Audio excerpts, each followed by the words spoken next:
So the topic, the thought of what we were going to share was the idea of real plagiarism in the given situation of what's going on in Israel, and the thought process was that first to understand exactly what plagiarism is, and then what I mean by the real plagiarism that we happen to be experiencing now. So let me explain.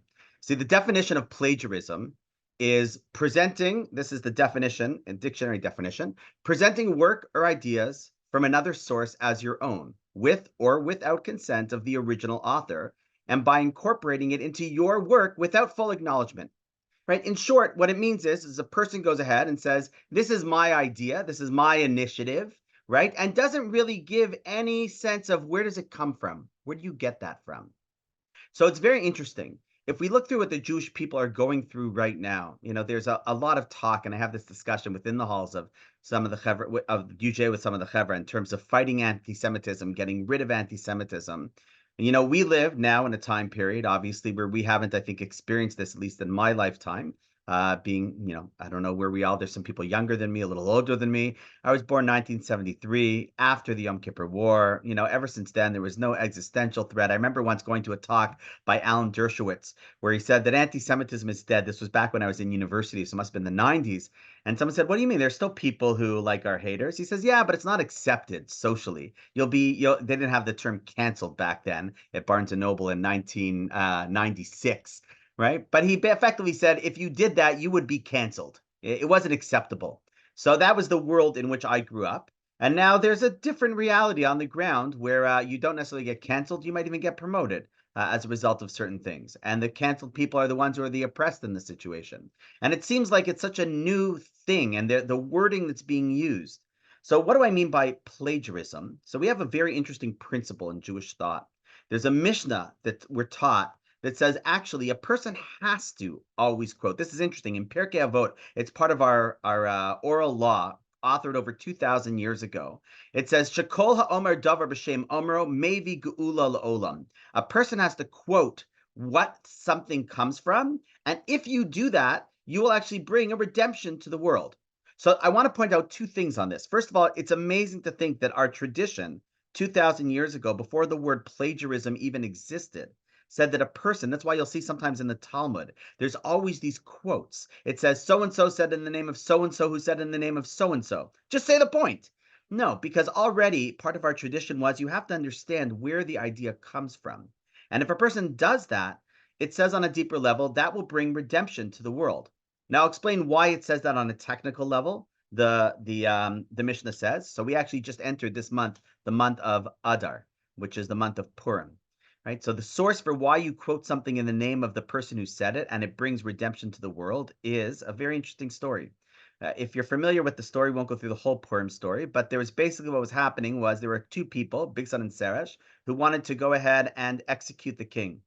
And they were standing there talking in their Persian language. And there was a Jewish guy named Mordechai who we're familiar with who was standing by. Mordechai happened to have been a master of languages, of all 70 languages.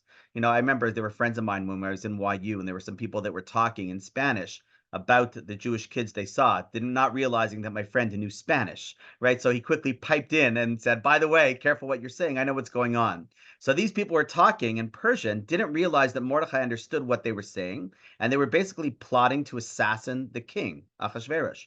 So he went to tell his dear niece, "Listen, what's happening." She was the queen.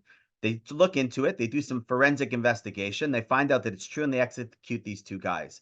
And the important thing was that Esther told Ahasuerus, "My uncle Mordechai told me that this is what's happening."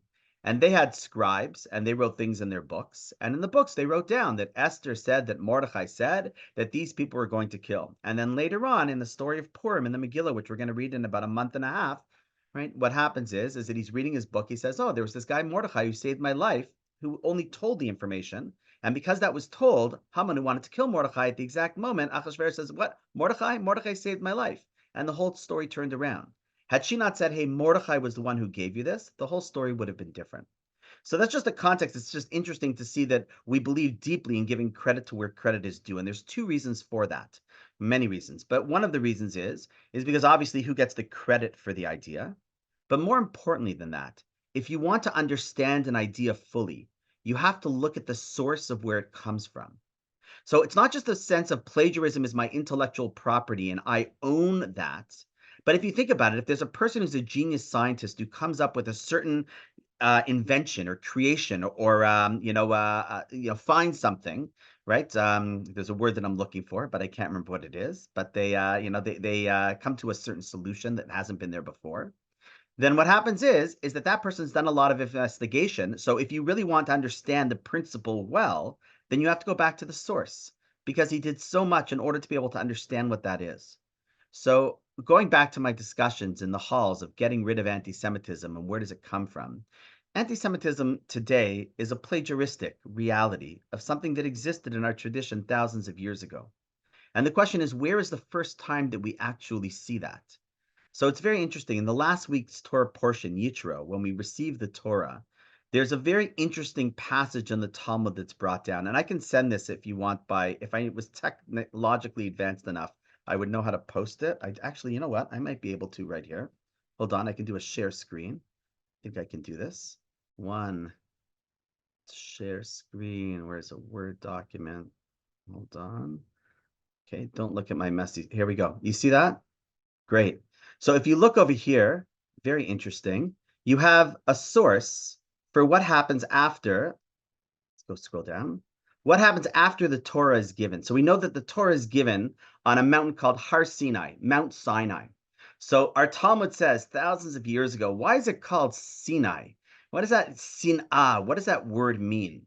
So it says Rav Chizda and Rabbi, son of Rab Huna, both said, so you see they're quoting where it comes from. What's the reason why it's called Mount Sinai, right? I was born in the hospital of Mount Sinai. Please God, we should never have to go to the Mount Sinai on Wilson Avenue for that stage of life. Why is it called that? Where does that name come from?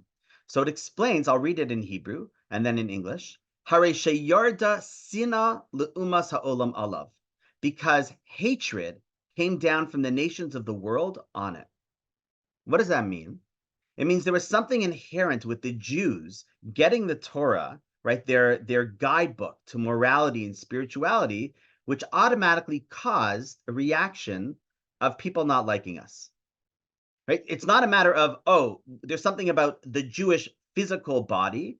There's something that happened at that Sinai moment where this book was given down with a certain set of values and morals and aspirations which happened, which as soon as that came in, all of a sudden these enemies came about.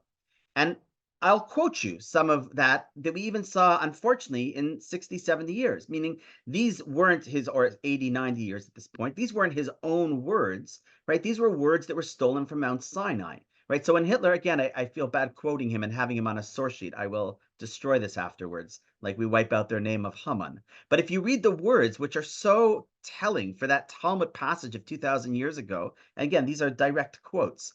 Providence has ordained that I should be the greatest liberator of humanity. I'm freeing man from what? From the restraints of intelligence that have taken charge, from dirty, degrading self-mortification and false visions known as conscience, morality, and from the demands of a freedom of personal independence which only a few can bear. Or the Ten Commandments have lost their vitality. Conscience is a Jewish invention. It's a blemish like circumcision. What we would call to be greatness, what do you mean? You're telling us we have conscience? He's saying, Jew, you created that, right? He understands where it comes from, but that in and of itself is the source of the hatred. If only one country, for whatever reason, tolerates, listen to this powerful statement. If only for one country, for whatever reason, tolerates a Jewish family, and that Jewish family will become the germ center for fresh sedation, if one little Jewish boy survives without any Jewish education, no synagogue, no Hebrew school, Judaism, is in his soul. Meaning he realizes that in the essence of every Jew, there is something deeply special and moral and sacred, a conscience. And the idea of sinna that comes down is the sense of weight. Do we want to live up to that ideal? If we look at Israel now in the center of where it is in the world, how can the world not sit there and say, look how amazing Israel is on its morality, on its conscience, on its ethics? It's done more, as we know, than any military would ever do in any situation in terms of what it does. Yet for some reason, the hate is so strong. It's not their own creation. They're running a play of something that as soon as morality came down into the world, right, we've got to be able to rise and be as strong as we can in that. And the last one, the struggle, the world domination will be fought entirely between us, between Germans and Jews. All else facade, illusion. Behind England stands Israel, behind France, behind the United States. Even when we've driven the Jew out of Germany, he remains our world enemy. It's not about land. It's not about the people. It's about the essence of who we are. Now, again, we're not going to discuss right now, so what do we do about that? Right? Obviously, when there's darkness, you have to become a greater light. Right? We just it was interesting. We had an event last night at our synagogue with a very interesting individual, Ed Kolodenko. He's the founder and president of Questrade. And he speaks about that, in his office, he has quotes. This is like, I mean, Questrade is, I think, the second largest, basically banker. I don't know that, in terms of investment that's happening, fintech. And he says in the quotes on his halls, he has quotes of like Torah, because it's the values that he wants to live with in his everyday life. There are people that after October 7th said what they said in his own company. He said, I think it's not the place for you. Right? You have to understand this is who we represent. And because there are haters, I'm not going to represent it less. I'm actually going to represent it even more, even greater. But I think one other point, and what this will conclude, is anti-Semitism at its core when it comes to plagiarism is really what Rabbi Jonathan Sachs calls a mutating virus. What does that mean? It means that, okay, in this time it happens to be Israel focused. We know that right now we face the anti-Zionism as an anti-Semitism. No, it's just Israel. We understand that there are many different terms for it, right? Sometimes when we're too integrated into society, there's a hatred. Sometimes when we're too separate from a society, there's a hatred. Sometimes when we're living in our shtetls and we're poor, there was a hatred. And sometimes when we were living in the higher upper echelons, there was a hatred. Sometimes, no matter what, we know that it wasn't a matter of what are we doing. It's an essence of who we are. And that too is part of something that we saw in text many, many, many years ago, way before the Talmud, written in the Torah itself. We spoke about this, I believe, a couple months ago in one facet of the struggle between Yaakov and his angel, the archangel enemy of Esav, the statue that happens to be at the JCC that's been there for decades outside already, that big struggle. And we spoke about one facet of that struggle before, but I'd like to highlight another small facet. I'll read the parts in English over here. Right? What happens is, then he said, let me go, for dawn is breaking. Yaakov's fighting against this angel of the night, this mysterious type of arch enemy. And he's about to overcome him. And he says, like, dawn's coming. He says, I didn't beat you. I've got to run. And Yaakov says, I will not let you go unless you give me a blessing. Right? So we spoke about that. Whenever a person goes through a struggle, they have to realize they have to walk out with a blessing. No struggle is meant to not have something that you gain from having gone through that in the first place. So he said, what is your name? He said, he replied, Jacob. He said, you'll no longer be Jacob. You're now going to be Israel. That's where we get our name from. For you have striven with the divine and human. You fought. You struggled. You struggled with God, asked questions. You struggled with human beings about your morality, but you won. So Yisrael means you struggled and you won. But listen to this beautiful next line. Jacob asked, pray tell me your name. So he says, I just told you what my name is, enemy, right? I told you my name is Yaakov. You told me now I'm going to be called Yisrael. So I've just introduced myself, right? By the way, in case I meet up with you again, tell me what your name is. He says, you must not ask my name. And he took leave of him. So I saw Rav Soloveitchik says beautifully, what was the question of why he wanted to know his name? The name is the essence of the individual. So you can recognize who they are. And he said, you want to know my name, this name of that arch enemy of the Jewish people? He says, it'll come in many different names. You don't need to know my name. Don't think that, oh, if we call it this, we've got to worry about the Germans because they hate them. But the rest of the world, I'm not saying from a place of negativity of how do we're always hated, but realize that this idea of anti-Semitism is not linked to a nation or a cause. It's actually inextricably linked to the fact that we're supposed to be the largest moral light possible. And as we all know, when a light's just flickering and starting, there's a lot of winds that can blow it out. But the stronger that light gets, to the point where there's no darkness left, that's the way that you go ahead and conquer it.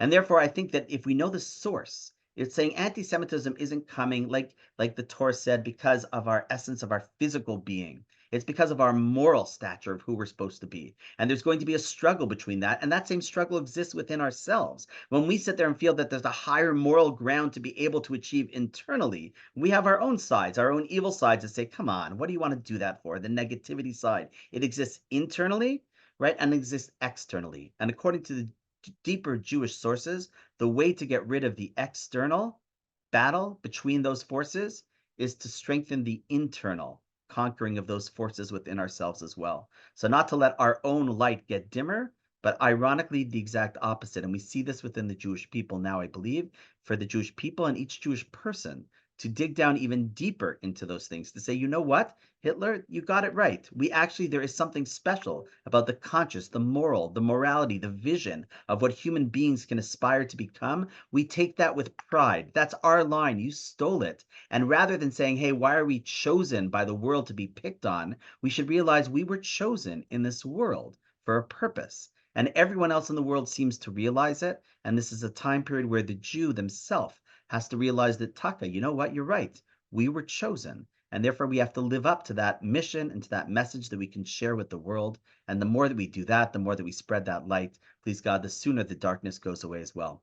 So, Chevra, I apologize for coming on a little bit late. It's great to see everyone. Please God, this chizuk, this inspiration that we have should make waves internally and ultimately be able to spill over to everything that's happening outside as well. We'll stick around if there's questions for a couple minutes, but wishing everyone a good Shabbos, a Chodesh Tov, it's Rosh Chodesh as well, and looking forward to seeing you on time next time. Now that I got the link right, next Friday.